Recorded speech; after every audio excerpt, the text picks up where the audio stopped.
더 건강한 삶을 위해 오늘도 의학 채널 비욘디를 찾아주신 모든 분들 진심으로 환영합니다. 안녕하세요. 아름다운 섬 제주에서 라이브 이어받아 방송 진행하는 저는 여러분의 건강지킴이 아나운서 송예일입니다. 네, 무더운 날씨 속에서 이 더위를 피하기 위해 수영장, 계곡, 바다 등 이 물놀이 하시는 분들 굉장히 많으실 텐데요. 이때 또 빠지지 않는 여름 눈병에 대해서 오늘 주제로 삼아봤습니다. 오늘은 눈사랑학과 박대영 원장님과 함께 여름철에 충혈, 눈곱, 전염병, 눈병일까요를 주제로 이야기 나눠볼 텐데요. 박대영 원장님과 함께합니다. 안녕하세요. 네, 안녕하세요. 한 달이 정말 또 빠르게 지나갔습니다. 예, 무더워서 시간 가는 네. 줄도 모르겠어요. 맞아요. 전 진짜 매번 하는 말이긴 한데 이렇게 원장님을 뵐 때마다 벌써 또 한 달이 벌써 8월에 이제 말을 보내고 있는 게 너무너무 믿기지 않는데 제가 지난달에 이제 오프닝으로 이 눈사랑학과에서 한치 낚시를 도전한다 얘기를 들었는데 어떻게 됐나요? 예, 나름 뜻깊은 경험이었습니다. 한시가 많이 안 나오더라고요. 네. 그래서 요새 바다 수온도 많이 뜨거워요. 그래서 한치가 살기에 조금 힘들어하는 것 같습니다. 그래서 작년 대비 조금 한치 낚시에 네. 재미가 조금 떨어진 면이 있었는데 그래도 밤 낚시에 여흥을 즐겼습니다. 총 몇 분과 함께 가셨어요? 예, 11분이 같이 했고요. 네. 뭐 좋은 시간이었는데 조금 이제 한치가 많이 나오지 못해서 조금 힘들어 하시는 분들도 있었는데 네, 그래도 좋은 추억으로 남았네요. 날씨는 그래도 좋았죠? 예, 날씨는 네. 다행히 아주 뭐 잔잔하고 예, 저녁 노을도 적당히 보이고 와우. 그날 비가 오고 나서 쌍무지개가 떠서요. 진짜요? 예, 애월항이었는데 오. 네, 잠깐이었는데 네. 그런 것도 보고 그랬습니다. 한치를 못 잡아도 뷰값은 했네요. 네, 뷰값은 다른 걸로. 그러면은 11분 중에 가장 많이 잡으신 분은 누구신가요? 한 7마리 잡았을까요? 선장님이 제일 많이 잡으셨는데. 예. 선장님 빼고요. 네, 선장님은 뭐, 네, 한 7마리 정도 잡으신 것 같아요. 네, 그렇군요. 그럼 딱 잡아가지고 초장에 딱 현장에 가셨어요? 선장님이 잡아주신 걸로 네. 예, 한치라면 먹었습니다. 맛있었겠다. 진짜 이게 제주는 정말 생각해보면 할 수 있는 것들이 많은 것 같아요. 낚시도 그렇고, 뭐, 스쿠버 다이빙, 스노클링. 제 친구들은 최근에 제주 여행 가서 돌고래를 투어하는 그런 배를 보아서 네. 사진을 봤는데, 와, 네. 너무 또 환상적이더라고요. 그렇죠. 네. 제주는 뭐 육해공 다 뛰어나니까. 맞아요. 네. 너무 좋습니다. 여러분. 이효리 씨는 제주 왜 오세요. 올라가셨나요? 돈을 벌어 가신 명성을 따라가신 것 같은데요. 하지만 저희가 지키고 있습니다. 제주 라이브가. 네, 오늘 여러분 1시간 동안 방송 함께 해주시길 바랄게요.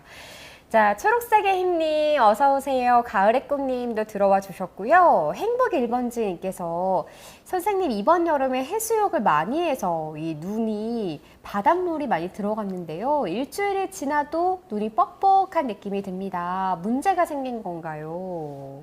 네.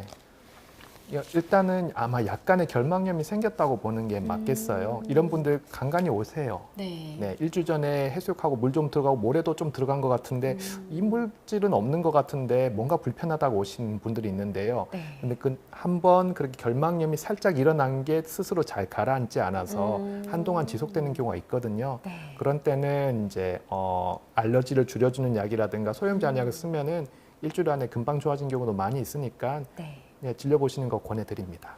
자, 오늘의 주제만 봐도 굉장한 관심이 갑니다. 이제 한 번쯤이면 충혈, 눈곱에 대해서 또 고민이 많으실 텐데 이 여름철에 특히 또 고온다습한 기온이잖아요. 그래서 네. 여름 눈병의 발생과 확산이 이 여름철에 좀 더 큰 영향을 미치나요? 아무래도 그렇습니다. 바이러스가 좀 더 그 전염성 눈병에는 아데노 바이러스라는 게 가장 많이 작용하는데 네.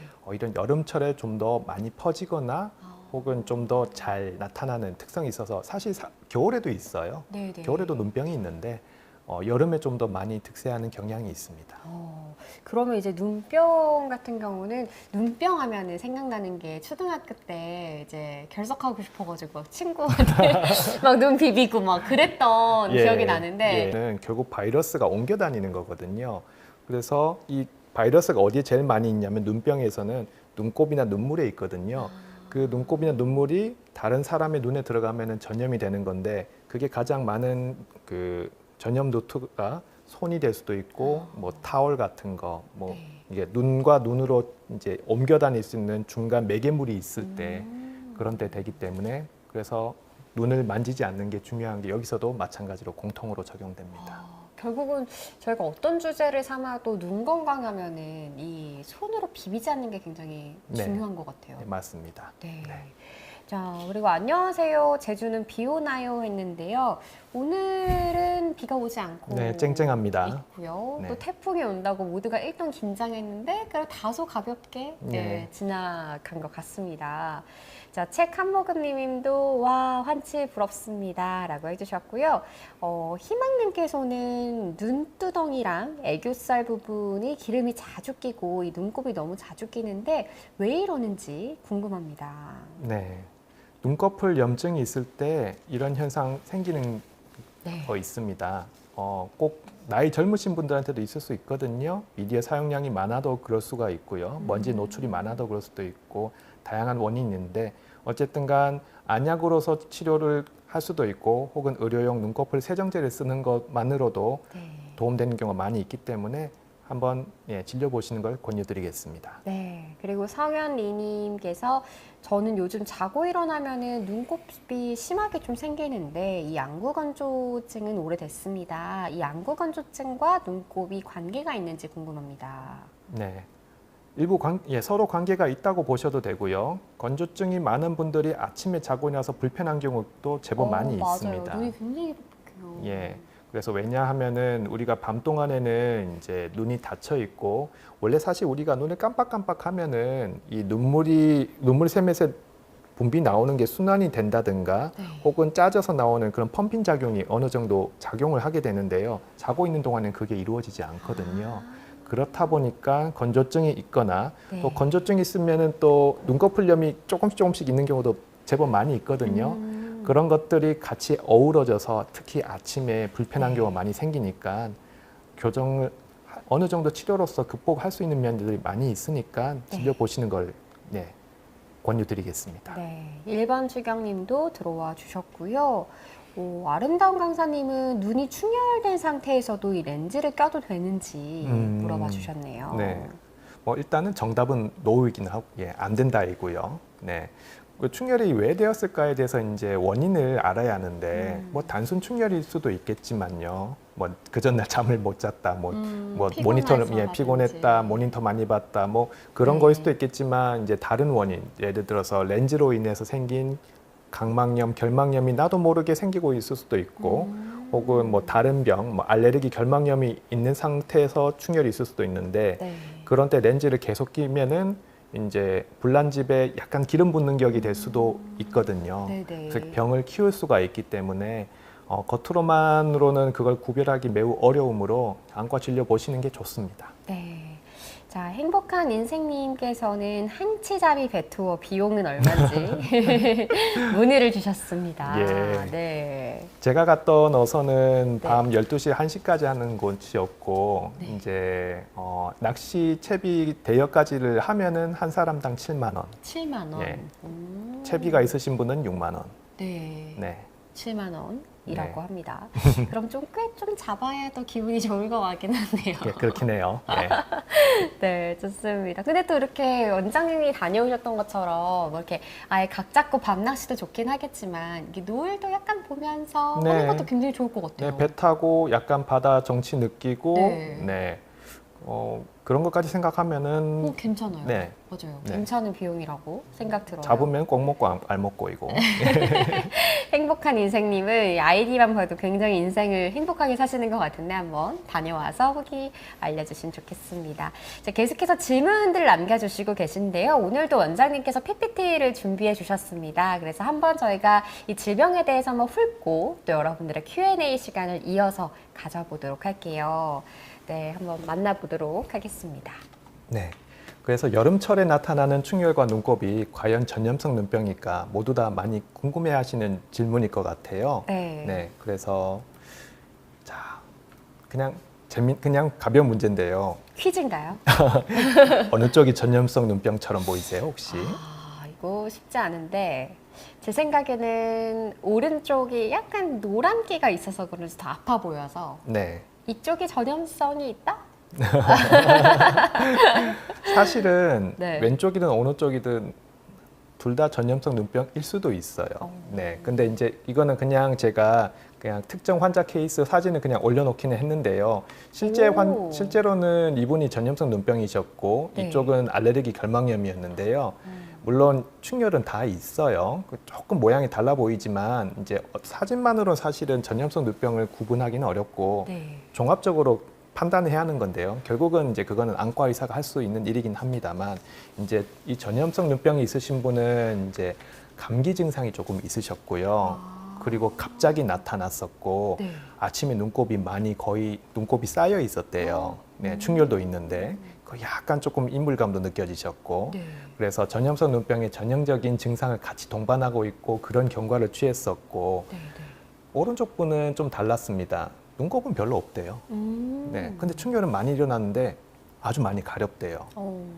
그래서 감기 증상도 없고 해서 전염성 눈병과 좀 다른 점이 많이 엿보여서 알레르기 결막염으로 생각하고 치료해서 양쪽 다 각자 서로 다른 치료를 하셨지만은 각자 좋아진 케이스고요. 그래서 제가 말씀드리고 싶은 건 사실 충혈만 됐다고 해서는 전염성 눈병인지 아닌지는 안과에서도 그냥 얼핏 구분하기 힘들고 종합적으로 판단해야 할 문제라서 그냥 둘 가능성 열어놓고 보자는 게 결론입니다. 네. 그러면은 이제 충혈 눈곱이 있을 때는 무엇을 생각해야 할까? 당연히 전염성 눈병 1번으로 생각은 해봐야 돼요. 결국 전염성 눈병이란 거는 바이러스란 매개체가 있고 그 바이러스가 내 눈에 침입을 해서 병을 일으키는 거고요. 그럼 바이러스가 다른 데로 옮겨갔을 때 전염이 되는 개념이고요. 근데 결국은 전염성이 없는 것들은 바이러스가 아닌 다른 원인으로 해서 나타난 결막염일 때 제일 대표적인 거는 알레르기 결막염이고 알레르기가 아니더라도 그냥 이유는 잘 모르지만 나타나는 비전염성 결막염도 있기는 하거든요. 근데 이러한 결막염들이 사실은 또 서로 비슷하기는 합니다. 네. 그래서 충혈 눈곱은 전염성 눈병이다. 전적으로 그렇지는 않고 이제 서로 다를 수 있는데 조금씩 겹칠 수도 있기는 해요. 근데 전염성 눈병이 좀 더 가지는 특징이 무엇일까? 네. 갑자기 나타나긴 해요. 갑자기. 네. 근데 알러지도 조금 갑작스럽게 나타나는 경우도 많이 있는데, 네. 근데 서서히 조금 더 오래 있는 경우도 많이 있고요. 그리고 전염성 눈병은 한쪽에 충혈이 나타났는데 하루 이틀 보니까 또 반대쪽에도 충혈이 나타났대요. 그러면은 오른쪽에 있던 바이러스가 왼쪽에도 옮겨가서 번졌구나라고 일단 생각을 해볼 수가 있거든요. 그러면 전염성 눈병의 특징에 좀 더 가깝고요. 누런 눈곱이 나온다. 눈곱도 하얀색에 가까운 것도 있고 누런 것도 있거든요. 네. 좀 더 누런 쪽이면은 바이러스 눈병에 관련된 확률이 좀 더 높다고 볼 수가 있고요. 열이나 감기가 있다 이러면 더 그럴 확률이 큰데 왜냐하면은 전염성 눈병은 바이러스로 인한 건데 그 바이러스가 열이나 감기 증상을 같이 동반하는 경우가 있어요. 그래서 이런 것들이 같이 있으면 전염성 눈병이라고 좀 더 생각을 하게 됩니다. 그리고 전염성 눈병은 이제 바이러스 그 전염 반응으로 인해서 이제 내 몸의 전신 반응이 일부 동반될 때는 귀 뒷부분에 림프절이라는 게 원래 있는데요. 평소 때는 만져지지는 않는데 그게 팽창해서 볼록하게 팽창해 있는 경우가 있거든요. 그러면 전염성 눈병의 확률이 더 크구나라고 생각을 할 수 있는 힌트가 됩니다. 네. 그에 반해서 전염성이 없는 알레르기 결막염은 가려움이 주로 있어요. 며칠 동안 계속 가려웠대요. 눈도 붓고 계속 가렵다고 표현하시고 흰자위가 갑자기 팽창했다가 쭉 줄어들었다고 표현하시기도 하고 눈곱이 좀 없는 경우도 제법 많거든요. 그래서 전염성 눈병 중에도 눈곱이 없는 경우가 사실 있기는 한데요. 근데 그런 경우보다는 거의 대부분은 있기 때문에 이런 식으로 대강 분리를 종합적으로 분리해서 보면은 전염성 눈병과 알러지 결막염이 조금 어느 정도 구분될 수 있는 특징이 있게 됩니다. 그러면은 도대체 이게 어디서 왔을까 그거를 많이 궁금해하세요. 예. 근데 의외로 절반 이상은 또 못 찾아요.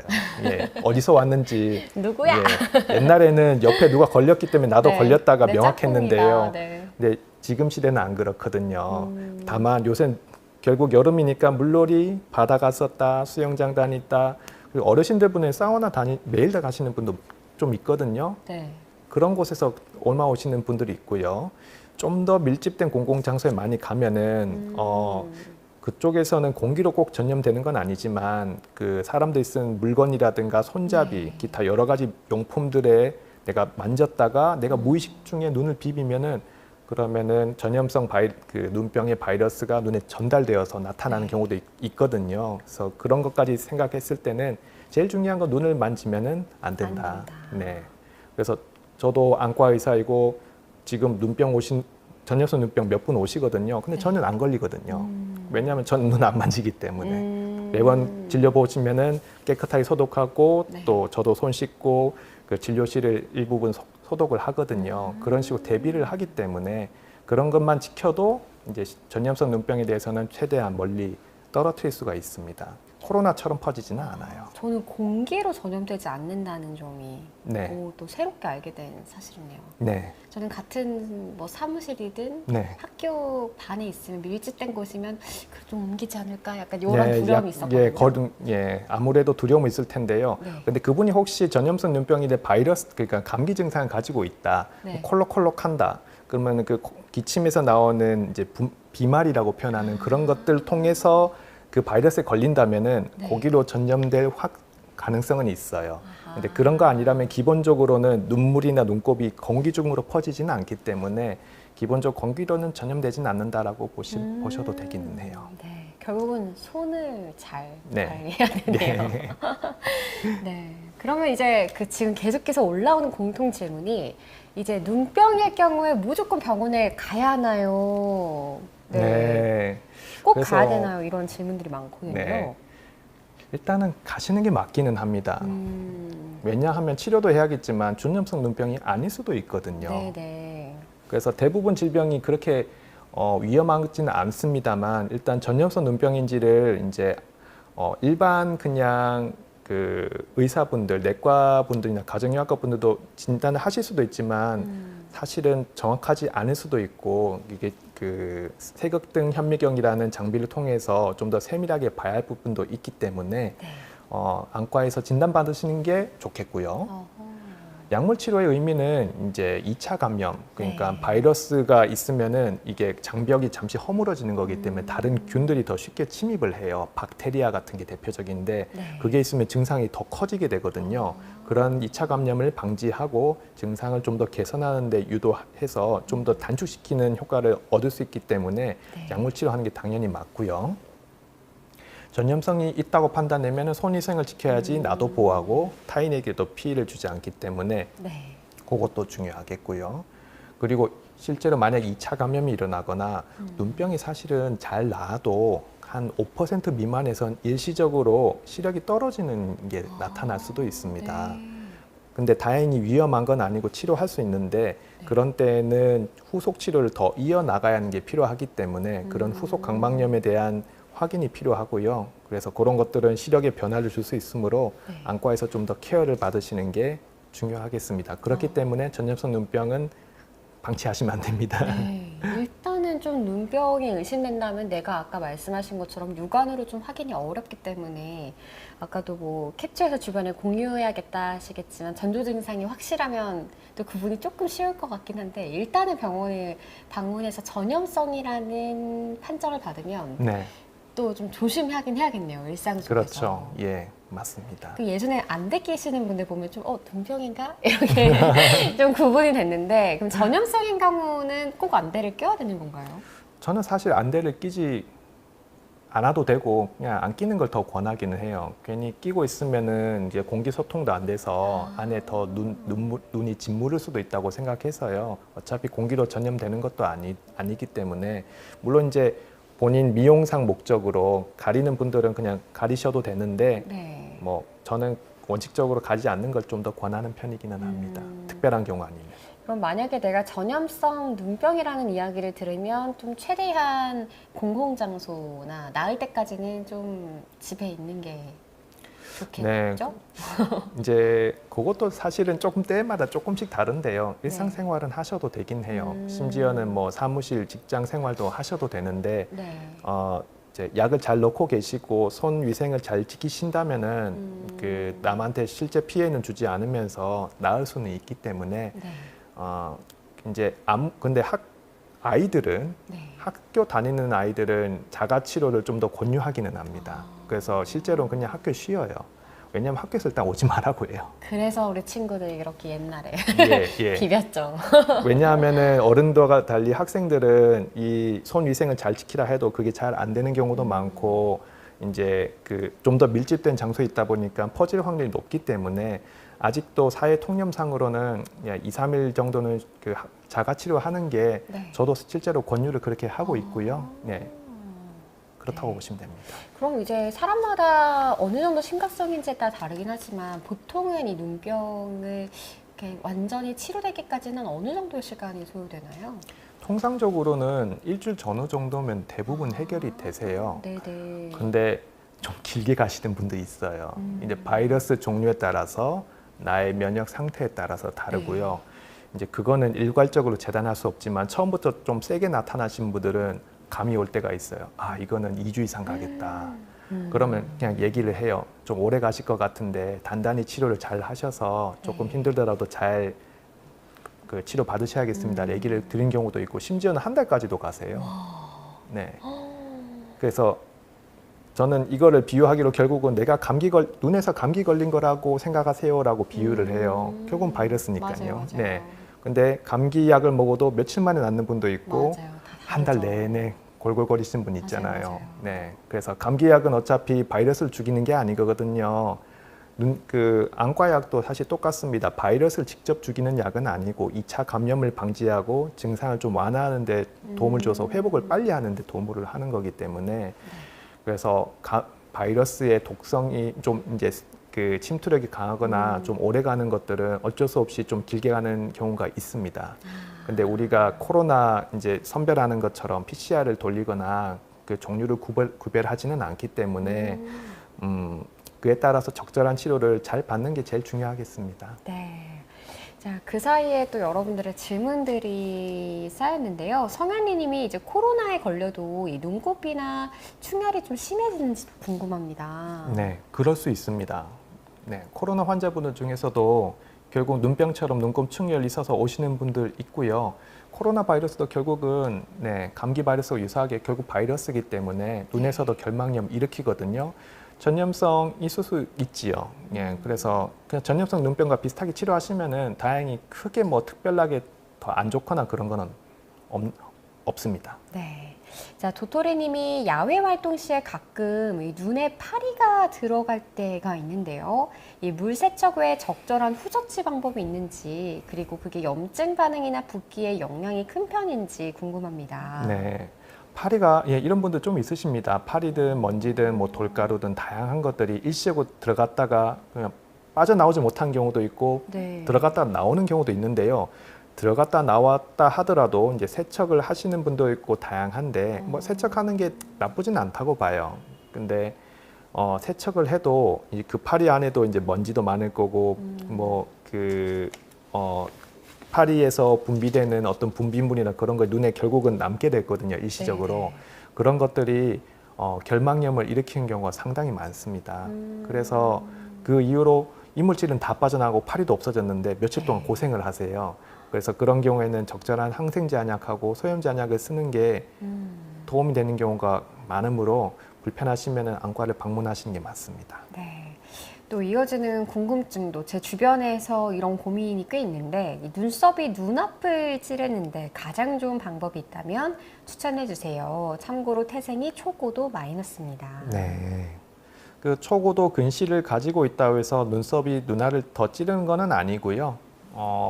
이제 눈썹이 눈앞을 찌르는 거는 이제 어떤 형태인지가 중요한데 그 눈꺼풀 자체가 도톰해서 안쪽으로 말려서 눈썹 방향이 대부분의 눈썹이 안쪽으로 향한다면은 그거는 이제 수술적 치료로서 그 눈썹의 방향을 돌려주는 수술을 해서 교정할 수도 있고요. 네.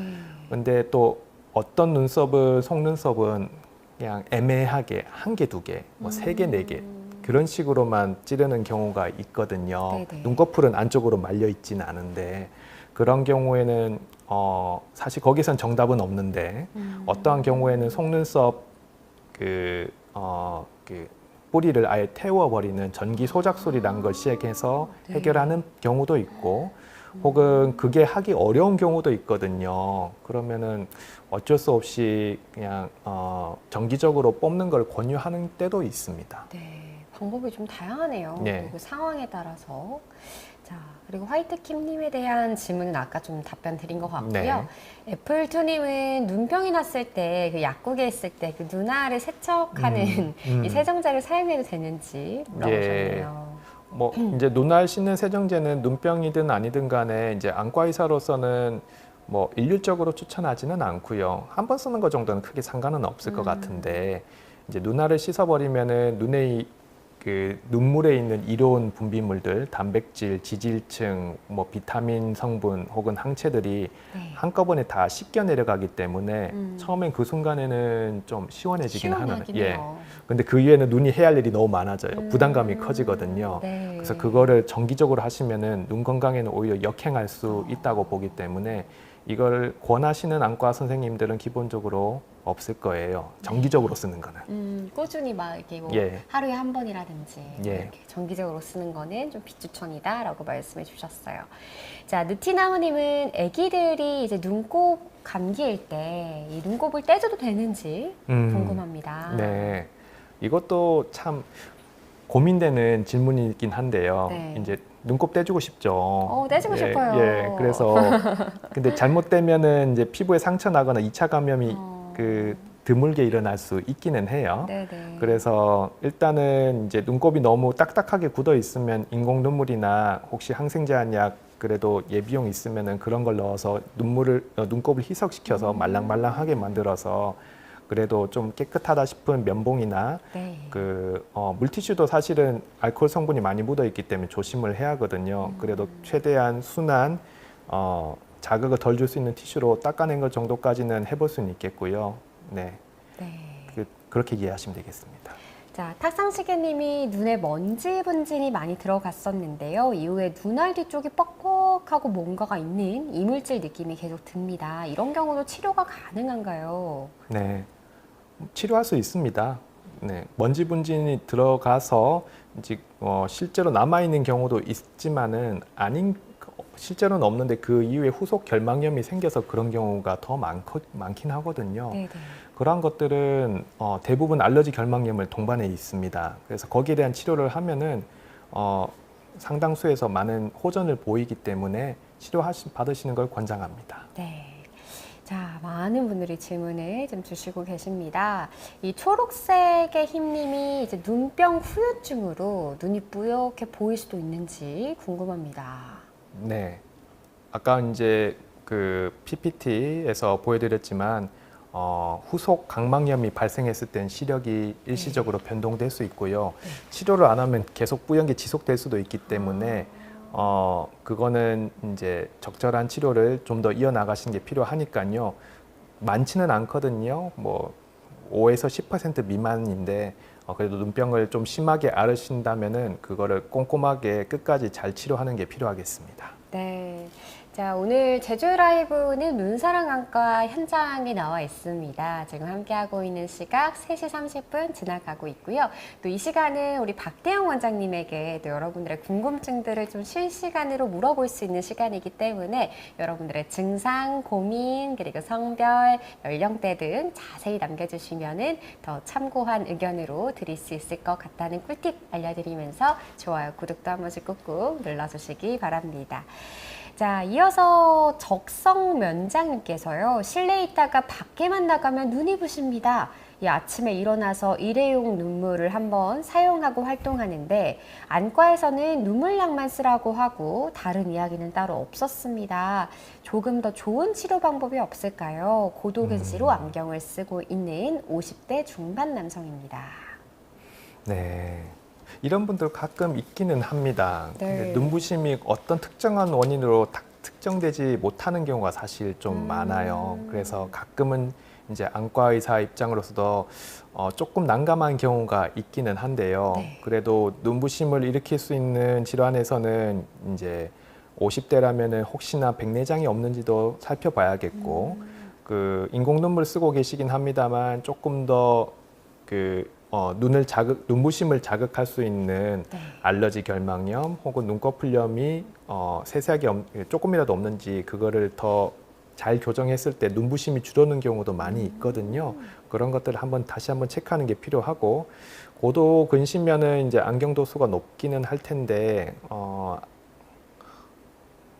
이게 이제 가끔은 이제 신경이 그 고도 근심 분들은 눈부심에 좀 더 민감한 경우가 나이가 드실수록 생기는 경우가 있기는 해요. 네. 그래서 결국에는 선글라스의 의존도를 높이는 걸 저는 그때는 많이 권장을 하고요.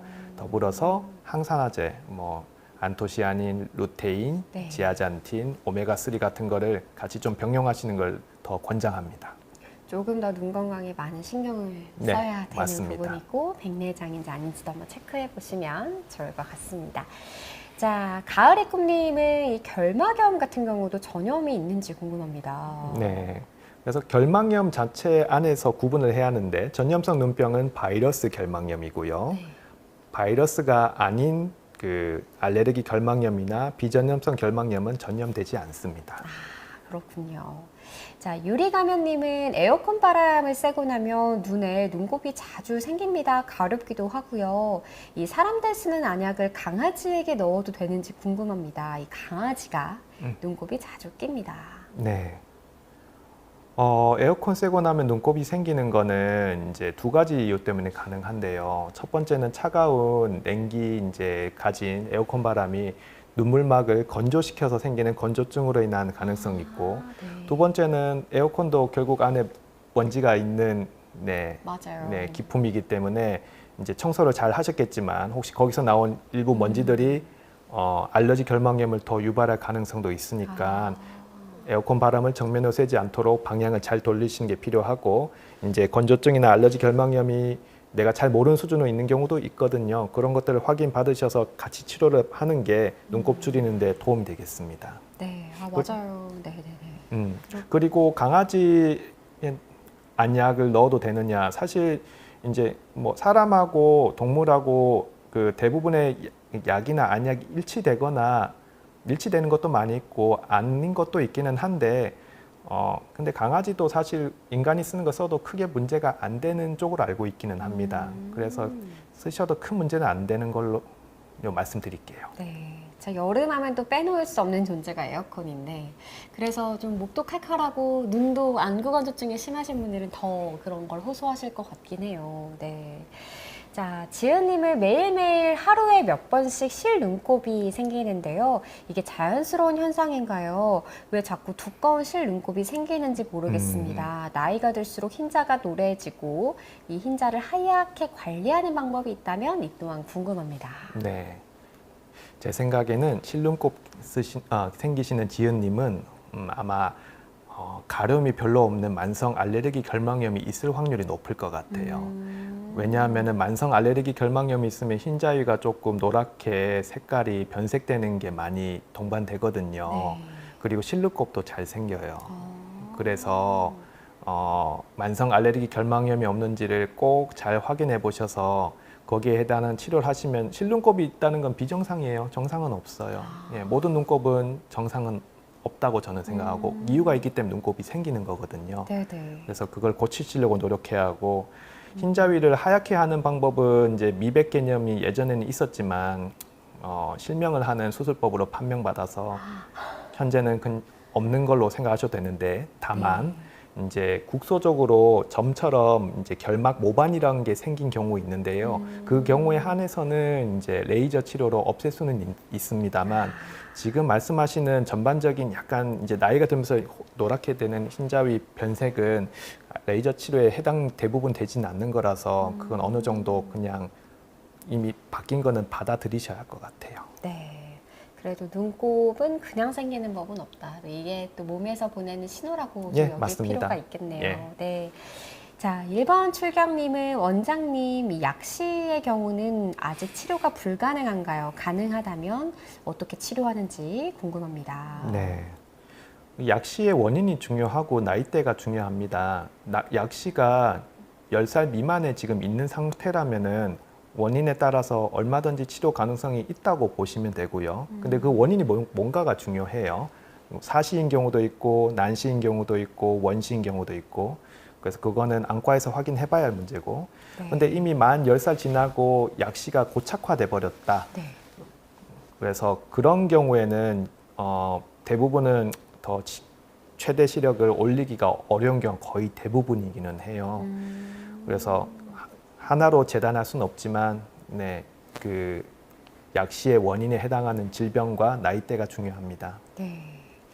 자, 책 한모금님은 녹내장이랑 이 백내장의 차이점을 좀 알려주세요. 제가 매번 들어도 까먹네요. 네, 서로 완전 다른 병이고요. 백내장은 카메라 렌즈에 해당하는 곳에 혼탁이 끼는 겁니다. 그렇게 해서 시력이 떨어지는 병이고요.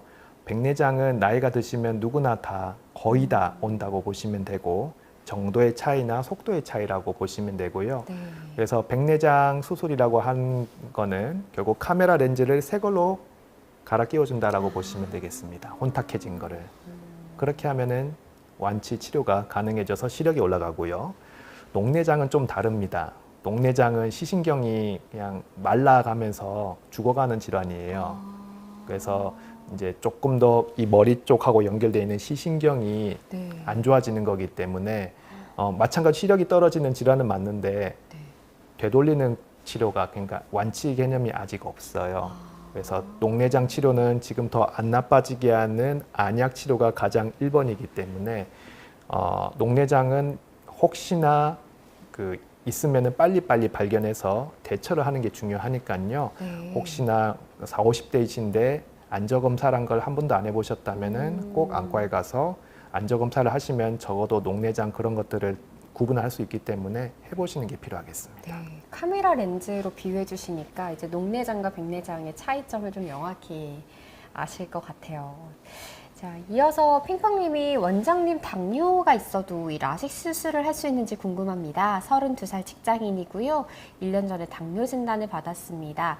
이 라식, 라섹을 생각 중인데 혹시 당뇨가 있어서 못하는 건 아닌지, 이 당뇨가 라식, 라섹 시술과 관련이 있는지 관련이 없는지 궁금합니다. 네.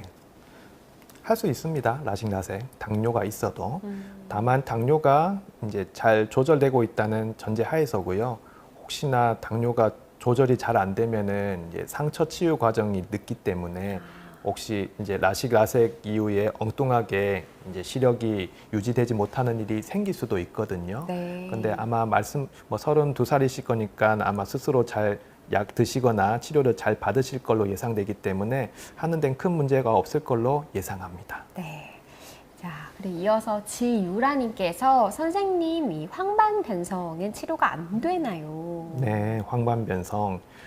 황반변성은 우린 이제 카메라로 비유하면은 카메라 필름이 점점 변성, 그러니까 기능이 떨어져가는 변질되어가는 병으로 이해하시면은 가장 이해가 편하고요. 마찬가지로 녹내장과 약간 비슷한데 완치는 안 돼요. 우리가 카메라 필름을 새 걸로 갈아 끼울 수가 눈에서는 없거든요. 네네. 그래서 그 더 안 나빠지게 하는 치료가 제일 중요하고요. 근데 황반변성 안에서도 치료가 좀 갈립니다. 그래서 이제 피가 많이 나는 습식 황반변성이라고 있을 때가 제일 힘든데 그때는 눈에 주사 맞는 치료를 하는 게 거의 대부분이고요. 그 외의 경우는 이제 루테인, 오메가3, 항산화제 복용을 통해서 최대한 황반변성이 진행을 억제하는 것을 유도하거나 햇빛을 정면으로 바라보지 않도록 선글라스, 모자 잘 쓰시는 게 필요하겠습니다. 네. 자, 정말 많은 질문들이 계속 올라오고 있습니다. 이 행복 1번지님께서는 실명 같은 경우도 이 전조 증상이 있는지 궁금하다라고 남겨주셨네요. 네. 아마 실명에 대한 걱정이 조금 있으셔서 그런 것 같은데 사실 실명이라고 하는 건 조금 너무 광범위한 질문이긴 합니다. 네. 실명이란 건 무슨 질환이 있어서 나타나는 거잖아요. 그래서 뭐 저는 이렇게 말씀드리고 싶습니다. 정기적으로 검진 잘 받으신다면은 실명하는 것도 어렵습니다. 예, 실명 안 한다고 진짜 정말 선천적인 질환 아니면은 네. 정말 안 좋은 뭐 진짜 안 좋은 황반변성 같은 병이 생기지 않는 이상은 본인께서 그 1년마다 정기적인 검진하면서 관리를 네. 받으신다면은 요새는 치료할 수, 그러니까 적어도 유지하거나 더 안 나빠지게 할 수 있는 치료법들도 많이 있고 관리를 할 수 있기 때문에 내가 평생 동안 실명할 확률은 매우 드물다고 봅니다. 네. 네.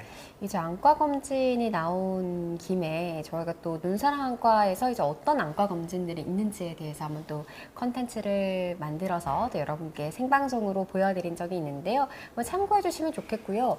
우리가 건강검진하면 직장인들이 2년에 한 번 이렇게 하잖아요. 이 네. 안과 검진 같은 경우는 한 1년에 한 번이면 적당할까요? 네, 1년에 한 번이면 충분하겠고요. 네, 40대 이상이면 시력과 안압과 함께 안저검사란 걸 꼭 동반해서 하시는 게 가장 좋겠습니다. 네, 한 번도 받아보신 적이 없으시다면 또 가까운 안과 방문해 주시고 제주에 계시다면 눈사랑 안과 한번 방문해 주시면 좋겠습니다.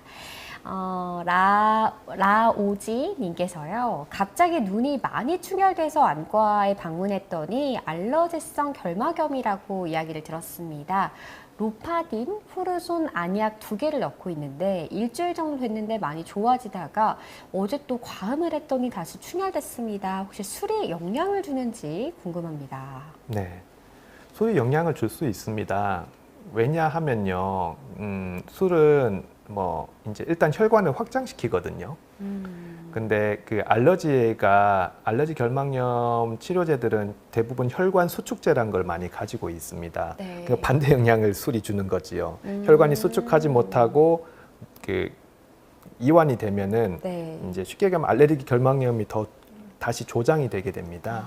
그래서 치료에 역행하게 되어서 술을 마시면 탈수도 일어나요. 열감도 많이 올라와요. 거기다가 술 효과에 그 혈관 이완까지 효과 나타나요. 그러면 알러지 결막염이 다시 올라갈 확률 꽤 높습니다.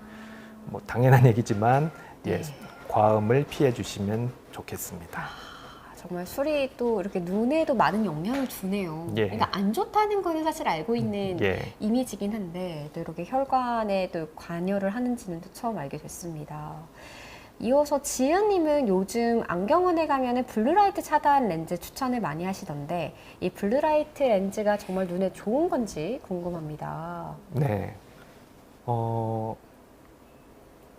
저는 그냥 하라고 합니다. 그래서 손해 볼 게 없다. 네, 손해 볼 게 없다. 블루라이트가 이제 눈에 그 깊은 곳 망막까지 들어가서 눈에 그 블루라이트 자체가 어떤 신경세포나 세포에 안 좋은 작용을 일으킬 수 있다는 얘기는 사실 많이 나오고 있고, 네. 근데 블루라이트 차단했다고 해서 손해 보는 경우는 거의 없거든요. 그래서 저도 사실 안경 끼고 있지만 블루라이트 차단이고요. 네, 하셔도 됩니다. 다만 이제 그 세상이 약간 노랗게 보여요. 블루라이트 차단을 느끼면 그게 조금 불편해하시는 건 있으실 텐데 그것까지만 이해해 주시면 될 것 같습니다. 네, 선생님도 블루라이트 차단 안경을 끼고 계시다니 더 뭔가 신뢰가 가네요. 엔젤님께서는 녹내장을 발견하려면 이 안저검사를 1년에 몇 번 정도 봐야 하나요? 저는 안구건조증으로 2개월에 한 번씩 안과를 방문하는데 갈 때마다 원장님 진료실에서 눈을 보고 처방해 주시던데 이렇게 보는 것만으로도 어떤 질환인지 알 수 있는지 이 녹내장, 백내장, 망막 등이 이 기계로 보이는지 그리고 고혈압을 치료하지 않으면 녹내장이 될 수도 있는지 이 녹내장의 원인 또한 궁금합니다. 네. 안저검사는 1년에 한 번만 해도 사실 충분합니다. 기본 뭐 다른 특별한 질환 없으시면요. 네. 그것만으로도 녹내장을 발견 충분히 어느 정도 할 수 있다고 보시면 되고요. 이제 근데 안과 가실 때마다 다 안저검사 매번 하지는 않아요. 보통 안과 가시면은 이제 시력 제식고고 안압이란 걸 보통 측정하고요. 네. 그리고 이제 의사 선생님 앞에 보통 세극등 현미경이라는 게 놓여 있거든요. 그걸 보시는데 이제 그걸 보고 백내장 정도까지는 보는 건 어렵진 않은데요. 눈 안에 이제 시신경을 들여다보는 녹내장이나 망막 같은 거는 사실 자세히 보기가 쉽진 않습니다. 그걸 하려면은 동공을 크게 해서 보든지 네. 아니면 아예 안저검사라는 기계 장비를 이용해서 사진을 찍어야 하거든요. 그래서 이제 그건 선생님들마다 조금 의견의 차이가 있을 수 있지만 저는 연령대나 혹은 한 번도 망막 검사를 안 해보면은 간편하게 안저검사 장비를 이용해서 한번 찍어보자고 합니다. 그렇게 해서 하시는 게 제일 마음 편합니다. 네. 그리고 고혈압을 치료하지 않으면 녹내장이 될 수 있는지. 네.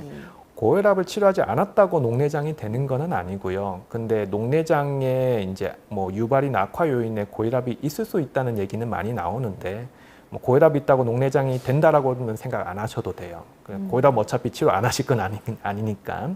녹내장 원인은 이제 사실 원인은 잘 모릅니다가 아직도 그 근간이긴 한데 네. 녹내장이 좀 더 잘 일어날 수 있는 것에는 이제 그 나이가 들면은 50대 이상이라든가 네. 혹은 안압이 높다든가 혹은 가족력이 있다든가 그 외에는 뭐 당뇨 고혈압도 일부 포함은 될 수 있고요. 네. 그 외에는 뭐 편두통이 잦으시거나 수면 무호흡증을 일으키는 코골이가 많으시거나 혹은 수족냉증이 좀 과하게 있으신 분들은 녹내장이 좀 더 잘 나타나는 경향이 있으니까 네. 그런 분들은 꼭 확인해 보시는 게 좋습니다. 네. 자, 이어서 건강의 최고님이 안녕하세요. 남편이 54살입니다. 요즘 조금만 피곤해도 한쪽 눈이 쉽게 충혈되는데 또 쉬면 나아집니다.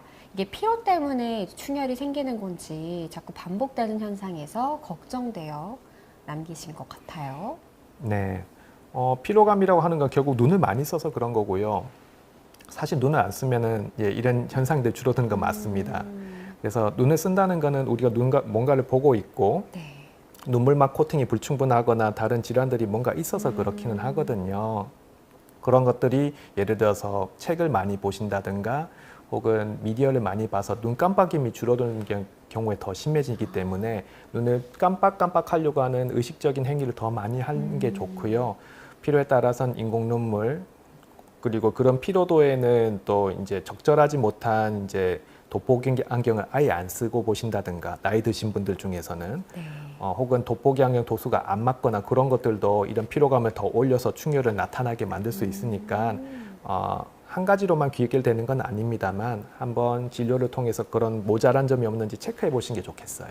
네. 자, 이제 방송 시간을 마무리할 때가 돼서 딱 두 가지 질문을 드려보길 텐데요. 이 권재우님께서 용접사로 일을 했는데 그라인더, 돌도 눈에 들어가서 이 눈에 기스가 많이 났습니다. 이 눈에 눈곱도 많이 껴서 시야가 많이 흐리는데 나이는 56살입니다. 네. 58살입니다. 네, 네. 68세. 68세. 아, 네네네. 네. 그래서 아무래도 눈에 좀 뭔가 많이 튈 수 있고 영접으로 인한 노출이 많이 되는 게 있는데요. 이제 지금은 일하시는지 모르겠습니다만 이런 눈들은 또 만성 결막염이나 건조증이 좀 남은 경우가 많습니다. 그래서 시야가 흐린 게 그런 것 때문 아닌지 확인은 해봐야겠고 시야가 근데 많이 흐리다면 사실 이런 것보다도 백내장이나 다른 질환에 의해서도 그런 경우가 있기 때문에 그런 것들을 확인해 보시는 게 필요하겠네요. 네, 용접하시는 분들은 또 안경을 끼시긴 하지만 그래도 예, 그 다 위험성이- 매번 못 끼시더라고요. 그죠. 예, 더우면은 또 그냥 벗고 일하시고, 네. 그래서 직업적인 고충이 조금 있으신데, 뭐 당연히 보고를 잘 하는 게 정답이긴 합니다. 네, 이런 분일수록 또 건강검진 하실 때 안과 검진도 또 잘 챙기시는 게 좋을 것 같다는 생각이 드네요. 자, 아이메피님은 눈에 좋은 영양제, 어떤 영양제를 먹어야 할까요? 현재 오메가3를 먹고 있습니다. 네. 제일 좋은 눈 영양제는 따로 있지는 않고요. 어떤 걸 드셔도 사실 대동소이하다고 표현할 수 있는데 상황에 따라서 조금 다른 경우는 있고요. 이제 오메가3는 건조증이 있으신 분한테 좀 더 유리한 면이 있고요. 그 황반변성 가족력이 있거나 황반변성이 있으신 분들은 루테인을 반드시 포함시켜서 먹는 게 좋겠고요. 그 외에는 이제 녹내장 쪽에 관련된 분이 있으면은 그 이제 블루베리, 안토시아닌 계열들도 많이 권장되기 때문에 그런 쪽을 좀 더 선호하는 경향이 있다 정도 이해하시면 되고 그거 아니더라도 나머지 뭐 아스타잔틴, 지아잔틴 기타 여러 가지 제품들이 있는데 뭐 사실 대기업에서 나오는 제품이면은 뭐 괜찮을 거라고 저도 그냥 생각은 하고 있습니다. 네, 끝으로 엔젤님이 이제 안저검사 아까 이야기하셔서 나온 질문인 것 같은데요. 이 환자가 원하면은 이 안저검사를 받을 수 있는 건지, 보통은 나이를 보고 검사하지 않나요? 환자들은 잘 모르거든요. 이렇게 예. 알려주셨네요. 물론 이제 그 선생님이 권유를 많이 하시긴 할 텐데요. 그렇지 뭐 않거나 좀 그 애매한 경우도 있을 수 있는데 저는 그냥 해달라고 하시는 것도 괜찮다고 생각합니다. 심지어는 20대 분들도 녹내장이 있는 분도 있기 때문에 근데 그런 경우는 안 놓치려고 다 안전검사를 하지는 않습니다만은 네. 어쨌든 간에 그 본인이 조금이라도 관심 있으시고 가족력이 있다든가 걱정이 되는 부분이 있다면은 그 한번 해보는 게 어렵지 않은 검사이기 때문에 네. 저는 적극적으로 하는 걸 옳고 권유드립니다. 네. 1번 출경님의 말씀이 술술술 나오시네요. 초록색임님은 1시간이 벌써 지나갔습니다. 좋은 방송 감사합니다. 행복한 인생님도 방금 잘 봤습니다. 감사합니다 하셨는데요. 참 1시간이 너무 빠르게 지나가요. 공부할 땐 정말 안 가는 1시간인데 또 내가 궁금했던 점을 실시간으로 들을 수 있고 일상 속에서 궁금했던 것들을 잘 해소할 수 있기 때문에 이 1시간을 여러분들이 함께 집중하면서 봐주시지 않았을까 생각을 합니다.